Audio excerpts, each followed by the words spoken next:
అందరికీ నమస్కారం. పశ్చిమాసియా దేశాల్లో యుద్ధం ఎందుకు జరుగుతుంది? అమెరికా ప్రతి దేశం మీద ఎందుకు దాడులు చేస్తుంది? ఇప్పుడు అరబ్ కంట్రీస్ మీద ఇరాన్ ఎందుకు దాడులు చేస్తుంది? దీనివల్ల ఎన్నో ప్రాణాలు ప్రతిరోజు పోతూ ఉంటే ఈ బాంబుల వర్షానికి మూలమేమిటి? కారకులెవరు? యుద్ధాలు ఎందుకు జరుగుతున్నాయి? అమెరికా ఆధిపత్యం కోసం మధ్యప్రాచ్యంలోను అదేవిధంగా ఇతర కంట్రీస్లో ఎందుకు ఇలాంటి యుద్ధ ఘంటికలు మోగిస్తుంది? అలాంటి విషయాలన్నీ ఈ వీడియోలో చెప్పుకుందాం. దీంతో పాటు ఇందులో భారత్ పాత్ర ఏమిటి? అదేవిధంగా చైనా, రష్యా, నార్త్ కొరియా లాంటి దేశాలు దీన్ని ఎలా పరిశీలిస్తున్నాయి? యూరోపియన్ కంట్రీస్లో ఎందుకు మంచి పరిస్థితులు ఉన్నాయి? ఇలాంటివన్నీ ఈ వీడియోలో డిస్కస్ చేయబోతున్నాం. అసలు అమెరికా నియంతృత్వం ఎందుకు? ఇప్పుడు ఇరాన్ మీద అమెరికా దాడి చేసింది. దాడి చేసి కారణం ఏం చెప్తుందంటే అక్కడ అణుబాంబు తయారీకి ఇరాన్ ప్రయత్నం చేస్తుంది. కాబట్టి అణుబాంబులు తయారు చేయడానికి వీలు లేదు, న్యూక్లియర్ వెపన్స్ ఉండకూడదు, కాబట్టి మేము దాడులు చేస్తున్నామని అమెరికా ప్రకటించింది. ఇది ఎంతవరకు సమంజసం? అమెరికా దగ్గర అణుబాంబులు ఉన్నాయి, రష్యా దగ్గర ఉన్నాయి, చైనా దగ్గర ఉన్నాయి, నార్త్ కొరియా దగ్గర ఉన్నాయి, పాకిస్తాన్ దగ్గర ఉంది, ఇండియా దగ్గర ఉన్నాయి, ఇంకా చాలా దేశాల దగ్గర ఉన్నాయి. మరి ఇన్ని దేశాల దగ్గర అణుబాంబులు ఉన్నప్పుడు కొత్తగా తయారు చేయకూడదనే రూలు వాళ్ళు పెట్టడం ఏంటి ఒక దేశం మీద? ఇది ఒక పక్కకు పెడితే ఇరాన్లో ఖమేనీ నియంతృత్వం పెరిగిపోయింది, అతను అరాచక పాలన సాగుతుంది అని అమెరికా చెప్తుంది. వాడెవడు చెప్పడానికి ఇరాన్కి? ఇరాన్ ప్రజలు చెప్పాలి. ఒక దేశ అధ్యక్షుడి మీద ఆ దేశ ప్రజలు మాత్రమే నిర్ణయం తీసుకోవాలి. అలాంటిది పక్క దేశం అధ్యక్షుడి ఈ దేశం మీద చెప్పడం ఎంతవరకు సమంజసం? మరి ఇలాంటి కారణాల్లో అమెరికా ఎందుకు దాడులు చేస్తుంది అంటే గత చరిత్ర అంతా మనం తెలుసుకోవాలి. గతంలో అమెరికా దాడులు చేసిన దేశాలు చూద్దాం. ఇరాక్ మీద దాడి చేసింది. ఇరాక్ మీద ఎందుకు దాడి చేసింది? సద్దాం హుస్సేన్ని ఎత్తుకుపోయింది. అదేవిధంగా అంతకుముందు గడాఫీ మీద దాడి చేసింది. గడాఫీ మీద ఎందుకు దాడి చేసింది? అంతకుముందు ఇంకా చాలా దేశాల మీద దాడి చేసింది. ఎందుకు చేసిందంటే మొట్టమొదటిసారిగా గడాఫీ కోసం మనం చెప్పుకోవాలి. గడాఫీ అమెరికా డాలర్లో కాకుండా తన దగ్గర ఉన్నటువంటి ఆయిల్ నిల్వలను వాళ్ళ కంట్రీలో ఉన్నటువంటి డబ్బుతో అమ్మకాలు మొదలుపెట్టాడు. అది ఒప్పుకున్నటువంటి అమెరికా డాలర్తోనే మారకం చేయాలని మొదలుపెట్టింది. దానికి గడాఫీ ఒప్పుకోలేదు. దీంతో గడాఫీ మీద దాడి చేసి గడాఫీ నియంత్రణతోవాది, అతను నీచుడు అంటూ ప్రచారం చేసి అతను చంపేసింది. తర్వాత ఇరాక్ సద్దాం హుస్సేన్ మీద కూడా దాడి చేసింది. సద్దాం హుస్సేన్ కూడా తన దేశం యొక్క ఆయిల్ నిల్వలను ఆ ఇరాక్ రూపీస్లోనే అమ్మడం వల్ల దానికి అమెరికా ఒప్పుకోలేదు. దాని మీద యుద్ధం చేసింది. మొన్న వెనిజులా కూడా అదే జరిగింది. వెనిజులా మీద దాడి చేయడానికి కారణం ఏంటంటే వెనిజులాలో ఉన్నటువంటి క్రూడ్ ఆయిల్ ఇవన్నీ కూడా వాళ్ళ మారకంలోనే అమ్మడంతో అమెరికాకి ఇష్టం లేదు. ఇప్పుడు ఇరాన్లో కూడా అదే జరుగుతుంది. ఇరాన్లో కూడా ఇరాన్ అధ్యక్షుడు ఖమేనీ తన దగ్గర ఉన్నటువంటి అత్యధికమైనటువంటి క్రూడ్ ఆయిల్ నిల్వలను ఇరానీ డబ్బులతో అమ్ముతూ ఉండడంతో అమెరికా దానికి చెక్ చెప్పాలని నిర్ణయం తీసుకుంది. సో ఇప్పుడు ప్రపంచ వ్యాపార వ్యవస్థను, ముఖ్యంగా క్రూడ్ ఆయిల్ ఇలాంటి వ్యవస్థలన్నింటినీ కూడా అమెరికా తన కబంధ హస్తాల్లో ఉంచుకునేందుకు ఈ దేశ అధ్యక్షులందరినీ మట్టు పెడుతుంది. ఖమేనీని కూడా అలాగే మట్టు పెట్టింది.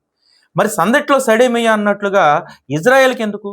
ఇజ్రాయెల్ ఇరాన్ మీద ఎందుకు దాడి చేస్తుంది అంటే ఇరాన్లో కూడా నెతన్యాహుకు పరిస్థితి అంతంత మాత్రంగానే ఉంది. ఇటీవల జరిగినటువంటి ఇజ్రాయెల్ ఎన్నికల్లో, అంటే ఎన్నికల ఇంటర్నల్ వాళ్ళ పార్లమెంట్లో జరిగినటువంటి దాంట్లో చాలా వ్యతిరేకత వచ్చింది. అక్కడ ప్రజాభిప్రాయ సేకరణలో కూడా బెంజమిన్ నెతన్యాహును అక్కడ ప్రజలు వ్యతిరేకిస్తున్నారు. అలాగే అమెరికాలో కూడా ట్రంప్ని వ్యతిరేకిస్తున్నారు ఎప్స్టీన్ ఫైల్స్ తర్వాత. వీటన్నిటిని మర్చిపోవాలంటే యుద్ధ గంటికలు మోగిస్తేనే తమకి ఇంటర్నల్గా ఉండే వ్యతిరేకత కోసం ప్రపంచం మాట్లాడుకోదు అనే ఒక ఆలోచనతో ఈ యుద్ధాన్ని అమెరికా ప్రారంభిస్తే దానికి ఇజ్రాయెల్ తోడుగా వచ్చింది. ఇజ్రాయెల్ ఇరాన్ మీద ఎందుకు తోడుగా వచ్చిందంటే ఇజ్రాయెల్ చెప్తున్న రీజన్ ఏంటంటే ఇజ్రాయెల్ గాజా మీద దాడి చేసినప్పుడు గాజాకి ఇరాన్ సపోర్ట్ ఇచ్చిందంటుంది. ఆయుధాలు సప్లై చేయలేదు, సైనికులను పంపలేదు, కానీ వీళ్ళు మాత్రం ఇరాన్ వాళ్ళకి సపోర్ట్ ఉందని చెప్తున్నారు. సాధారణంగా ఒక యుద్ధం జరిగినప్పుడు రెండు దేశాల మధ్య ఆ దేశానికి సపోర్ట్ చేసే వాళ్ళు ఉంటారు, ఈ దేశానికి సపోర్ట్ చేసే ఉంటారు, కానీ ఎవరు ఆయుధాలు సప్లై చేశారనేది చాలా ఇంపార్టెంట్. ఇక అరబ్ కంట్రీస్ మీద ఇరాన్ ఎందుకు దాడి చేస్తుంది అంటే అక్కడ కువైట్, ఖత్తర్, బహ్రాన్, ఇలాంటి సౌదీ అరేబియా ఇలాంటి ఒక 6 దేశాలు ఉన్నాయి. ఈ 6 దేశాల మీద ఎందుకు ఇరాన్ దాడి చేస్తుందంటే అమెరికా దాడి చేయడానికి ఇరాన్ మీద ఈ అరబ్ కంట్రీస్లో యూఏఈలో తన బేస్ క్యాంపులను ఏర్పాటు చేస్తుంది. మొత్తం 19 క్యాంపులు అక్కడ ఉన్నాయి. ఈ 19 క్యాంపుల నుంచి ఇరాన్ మీద దాడి చేస్తుంది. సో ఇరాన్ ఆ బేస్ క్యాంపుల మీద దాడి చేస్తూ పనిలో పనిగా అక్కడ ఉన్నటువంటి అంటే యుఏఈ ప్రధాన కేంద్రాల మీద కూడా దాడి చేస్తుంది. సో ఈ యుద్ధం దాదాపు 9 దేశాల మధ్య జరుగుతుంది ప్రస్తుతం. అదేవిధంగా ఈ మధ్యకాలంలో పాకిస్తాన్ ఆఫ్ఘనిస్తాన్ యుద్ధం కూడా మొదలైంది. దీనంతటికీ కారణం ఏంటంటే ప్రపంచ మార్కెట్ను అమెరికా తన కబంధాస్తాల్లో పెట్టుకోవడమే. ఇది సాధ్యమవుతుందా? దీని మీద ఇప్పుడు చర్చ నడుస్తోంది. ఎందుకంటే ఇరాన్ అనేది చాలా పెద్ద దేశం. దాదాపు భారతదేశం, సౌత్ ఇండియా కన్నా కొంచెం పెద్దగా ఉంటుంది ఇరాన్. మరి ఇరాన్ మీద దాడి చేయాలంటే చాలా ప్రాంతాల్లో దాడి చేయాలి. దీంతో పాటు ఇరాన్లో ప్రపంచంలోనే అత్యధిక ఆయిల్ నిల్వలు, క్రూడ్ ఆయిల్ నిల్వలు ఉన్నాయి. దీనివల్ల ప్రపంచ మార్కెట్ వ్యాపార వ్యవస్థ అంతా కూడా, ఆయిల్ వ్యవస్థ అంతా కూడా దెబ్బతినే అవకాశం ఉంది. ఇరాన్ ఏమైనా తగ్గుతుందా అంటే తగ్గడానికి ఛాన్స్ లేదు. ఎందుకంటే దానికి 2 రీజన్స్ ఉన్నాయి. ఇప్పుడు ముస్లిం కంట్రీస్లో ఈ 2 రకాల ముస్లిమ్స్ ఉన్నారు. ఒకళ్ళు సున్నీ ముస్లింలు, రెండోది షియా ముస్లింలు. అంటే షియాలు, సున్నీలు అంటే వీళ్ళిద్దరి మధ్య కూడా విభేదాలు ఉన్నాయి. ఎలాంటి విభేదాలు అంటే సున్నీలు అనేవాళ్ళు దాదాపు 85% ఈ ప్రపంచంలో ఉన్నారు. షియాలు అనేవాళ్ళు 15% ఉన్నారు. కానీ వీళ్ళు చాలా స్ట్రాంగ్. ఎలాంటి స్ట్రాంగ్ అంటే మత ఛాందసవాదం ఎక్కువ. మతాన్ని వాళ్ళు చాలా స్ట్రాంగ్గా నమ్ముతారు. అంటే మన భాషలో చెప్పుకోవాలంటే భారతదేశంలో బ్రాహ్మిన్స్ మత వ్యవస్థ, వాళ్ళ ఆచారాలు, కట్టుబాట్లు ఎంత కట్టుదిట్టంగా ఉంటాయో మిగిలిన వాళ్ళు కొంచెం వాళ్ళంత పాటించరు. అలాగే ముస్లిమ్స్లో కూడా షియా ముస్లింలు చాలా స్ట్రాంగ్గా పాటిస్తారు ఆ మత ఆచారాలు. కానీ సున్నీల్లో మాత్రం కొంచెం ఫ్లెక్సిబిలిటీ ఉంటుంది. ఇప్పుడు అరబ్ కంట్రీస్లో, ఇప్పుడు యూఏలో కొంత ఫ్లెక్సిబిలిటీ ఉంటుంది కొన్ని దేశాల్లో ఉండదు. అలా ఇరాన్ అనేది షియా ముస్లింలు కంట్రీ. అందువల్ల అక్కడ చాలా ఎక్కువ కట్టుబాట్లు ఉంటాయి. మహిళలను బయటికి రానివ్వట్లేదు, చదువుకు దూరం చేశారు. ఖమేనీని చంపిన వెంటనే కొంతమంది మహిళలు అక్కడ పండగ చేసుకున్నారు. దీన్ని ఏదో భూతద్దంలో చూపించి ఖమేనీకి అక్కడ వ్యతిరేకత ఉంది అని చెప్తున్నారు. కానీ 45 సంవత్సరాలుగా ఏకఛత్రాధిపత్యంగా 1981 నుంచి ఏకఛత్రాధిపత్యంగా ఖమేనీ ఇరాన్ని ఏలుతున్నారు. అయితే ఇక్కడ ఇంకో విషయం ఏంటంటే ఖమేనీ పూర్వీకులు భారతదేశంలో ఉత్తరప్రదేశ్ చెందినవాడు. ఈ విషయం చాలా మంది తెలియదు. ఇక్కడి నుంచి వలస వెళ్ళి అక్కడ ఉద్యమాల్లో పాల్గొని అక్కడ మతపరమైనటువంటి కార్యక్రమాల్లో పాలు పంచుకున్నటువంటి ఖమేనీ తల్లిదండ్రులు ఆ మత గురువులుగా ఉండేవారు. వాళ్ళ నుంచే అక్కడున్నటువంటి పరిపాలకుడిని, అక్కడున్న పరిపాలకుడు 1979 వరకు అమెరికాకు తొత్తుగా ఉండేవాడు. అమెరికాకు తొత్తుగా ఉండడంతో పాటు ఇరాన్లో ఉన్నటువంటి ఆయిల్ నిల్వల్లో 40% షేర్ని అమెరికాకి ఇచ్చేసాడు. మిగిలిన 60% కూడా అమ్మాలంటే అమెరికా పర్మిషన్తో అమ్ముతూ ఉండేవాడు. దీంతో అక్కడ అంతర్యుద్ధం వచ్చి వాళ్ళందరూ కూడా ఎదురు తిరిగారు. అందులో ఖమేనీ కుటుంబం కూడా ఉంది. ఖమేనీ ఆ ఉద్యమకారుల్లో చాలా స్ట్రాంగ్గా పనిచేసి అక్కడ ఉన్నటువంటి నాయకుడిని వెళ్ళగొట్టి 1979లో ఖమేనీ పరిపాలనలోకి, అంటే ఖమేనీ నాయకత్వం పాల్గొన్నటువంటి నాయకుడి చేతిలోకి ఇరాన్ వచ్చింది. తర్వాత 81లో దానికి అధ్యక్షుడయ్యాడు. ఆ తర్వాత 89లో పూర్తి స్థాయి అధికారాలు దక్కించుకున్నాడు ఖమేనీ. అప్పటి నుంచి అమెరికాకు ఎలాంటి వాటా లేకుండా, 1% కూడా వాటా లేకుండా అక్కడ ఉన్నటువంటి ఆయిల్ నిల్వలను ప్రపంచ దేశాల్లో మార్కెట్ చేస్తూ ఉన్నాడు. అదేవిధంగా ఇరాన్కు ఉన్నటువంటి అత్యంత బలం ఏంటంటే అక్కడ ఉన్నటువంటి సముద్ర మార్గం. ఆ సముద్ర మార్గం వాళ్ళ కంట్రోల్లోనే ఉంది. ఆ దాదాపు 30% ఆఫ్ ఆయిల్ సప్లై అంతా కూడా ప్రపంచంలో ఆ మార్గం నుంచే వెళ్ళాలి. China, Russia, north Korea, India, Pakistan, Bangladesh ఇలాంటి దేశాలన్నిటికీ కూడా ఆ మార్గంలోనే రావాలి. సో ఇరాన్ ఇలాగ ఆయిల్ బిజినెస్లో అప్పర్ హ్యాండ్ సాధిస్తూ ఉంది. సో ఈ అప్పర్ హ్యాండ్ సాధించడం అనేది అమెరికాకి ఇష్టం లేదు. ఇక్కడ ఒక పాయింట్ చెప్పుకోవాలి మనం. అంటే ఖమేనీని వ్యతిరేకిస్తూ కొంతమంది మహిళలు పండుగ చేసుకున్నారని చెప్పాం. ప్రతి దేశంలో కూడా ఆ దేశ అధ్యక్షుడి మీద వ్యతిరేకత ఉంటుంది, కొంత పర్సంటేజ్ ఆఫ్ పీపుల్కి. ఇప్పుడు ట్రంప్కి వ్యతిరేకంగా ఆ దేశంలో వ్యతిరేకత ఉంది, నెతన్యాహుకు వ్యతిరేకంగా ఆ దేశంలో వ్యతిరేకత ఉంది, మోడీకి వ్యతిరేకంగా ఈ దేశంలో వ్యతిరేకత ఉంది, అదేవిధంగా రష్యాలో పుతిన్కి వ్యతిరేకంగా ఆ దేశంలో కొంత వ్యతిరేకత ఉంది. సో ప్రతి దేశంలోనూ ఒక పర్సంటేజ్ ఆఫ్ పీపుల్కి వ్యతిరేకత ఉంటుంది. ఆ వ్యతిరేకత మొత్తం ప్రపంచ వ్యతిరేకతగా భావించకూడదు, అది ఆ దేశం అంతర్గత విషయం. అలా ఖమేనీని మట్టుబెట్టడం అనేది అమెరికా చేసిన పెద్ద తప్పు. ఇప్పుడు దీనివల్ల ప్రపంచ మార్కెట్ కొలాప్స్ అవుతుంది. ముఖ్యంగా ఇండియా మీద ఎలాంటి ప్రభావం ఉంటుంది? ఇండియా ఈ యుద్ధంలో ఒక విధంగా చెప్పాలంటే ఒక స్టెప్ వెనక్కి వెళ్ళిందనే చెప్పాలి. ఎట్లాగంటే ప్రతి యుద్ధంలో కూడా ఇండియా ఎప్పుడు ఒక రూట్ తీసుకోదు, ఒక పక్కకి వెళ్ళదు. ఎందుకు వెళ్ళదంటే భారతదేశ జనాభా 140 కోట్లు. ప్రపంచ దేశాలన్నీ కూడా భారతదేశంతో వ్యాపారం చేయాలనుకుంటాయి. ఎందుకంటే ప్రపంచంలో తయారయ్యే వస్తువులన్నీ కూడా భారతదేశమే పెద్ద వినిమయ మార్కెట్ ఇక్కడ. దాంతో భారతదేశంతో ప్రతి దేశస్తుడు చాలా జాగ్రత్తగా ఉంటాడు. కానీ ఇక్కడ ఒక స్టెప్ ఎందుకు పడింది వెనక్కి అని చెప్తున్నానంటే, సరిగ్గా దాడులకు ఒక్కరోజు ముందు మోదీ ఇజ్రాయెల్ వెళ్ళి నెతన్యాహుతో ఒక మీటింగ్ చేసి వచ్చాడు. ఈ మీటింగ్ అయిన మరుసటి రోజునే ఇరాన్ మీద దాడి చేసింది. దీంతో ఇరాన్ మనకి శత్రు దేశంగా ప్రకటన చేసేసుకుంది. ఇప్పుడు ఇంతకు ముందు జరిగిన పరిణామాలు చూస్తే రష్యా దగ్గర మనం క్రూడ్ ఆయిల్ కొంటూ ఉన్నాం. దాదాపు 36% ఆఫ్ క్రూడ్ ఆయిల్ మనం రష్యా నుంచే కొనుగోలు చేస్తున్నాం. కానీ మొన్న ట్రంప్ పెట్టినటువంటి కండిషన్తో మనం వెనిజులా నుంచి కొనడానికి సిద్ధపడ్డాం. వెనిజులా నుంచి ఎలా కొంటున్నాం? అమెరికా ఆదేశాలతో, అమెరికా మధ్యవర్తంతో మనం కొంటున్నాం. అంటే ఈ వెనిజులాకి ఇండియాకి జరిగే ఈ క్రూడ్ ఆయిల్ సేల్లో అమెరికా బ్రోకరేజ్ చేస్తుంది అనమాట. అంటే ఈ ప్రాఫిట్ అంతా అమెరికాకి వెళ్తుంది.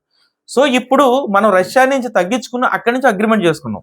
దీనివల్ల దాదాపు ఏడాదికి అక్షరాల 79,000 కోట్ల రూపాయలు మనం అమెరికాకు చెల్లించాల్సి ఉంటుంది. అంటే వెనిజులాకి చెల్లించిన ఇండైరెక్ట్గా అమెరికాకు చెల్లించాల్సి ఉంటుంది. అంటే ఈ భారం అంతా మనమే పడుతుంది. సో ఇప్పుడు రష్యా మనకి మద్దతు ఇస్తుందా ఇవ్వదా? దీని కొంచెం హిస్టరీలోకి వెళ్తే 1971లో పాకిస్తాన్కి మనకి యుద్ధం జరిగింది. ఆ యుద్ధం జరిగినప్పుడు ఆ యుద్ధంలో పాకిస్తాన్కి మద్దతుగా ఈ అరబ్ కంట్రీస్తో పాటు అమెరికా ఇలాంటి దేశాలన్నీ పాకిస్తాన్కి మద్దతుగా వచ్చాయి. అమెరికా అయితే ఇండియా మీద దాడికి పాకిస్తాన్కి సపోర్ట్గా కొన్ని యుద్ధ సామాగ్రిని ఇండియాకి దగ్గరగా పంపించింది. అప్పుడే అదే సమయంలో రష్యా మనకు మద్దతుగా నిలిచి అమెరికాను తరిమి కొట్టడానికి రష్యా మనకు పూర్తి స్థాయి సపోర్ట్ ఇచ్చింది. అప్పటి నుంచి ఈ స్నేహబంధం కొనసాగుతూనే ఉంది. కానీ ఇప్పుడు మోదీ తీసుకున్న స్టెప్ వల్ల, అంటే రష్యా నుంచి కొనుగోళ్లు తగ్గించుకుని అమెరికా చెప్పిన వాళ్ళకి కొనుగోళ్లు ఇవ్వడం వల్ల రష్యా మనకి సపోర్ట్ చేస్తుందా లేదనేది ఒక క్వశ్చన్ మార్క్ ఉంది. దీనికి కేంద్రం కానీ మోదీ కానీ విదేశీ విధానం కానీ ఒక ఆన్సర్ చేయాల్సినటువంటి పరిస్థితి ఉంది. ఫ్యూచర్లో ఇండియా ఎవరినైనా ఢీ కొనాలంటే ఇంతవరకు రష్యా మనకు మద్దతుగా ఉందనే ధైర్యం ఉండదు.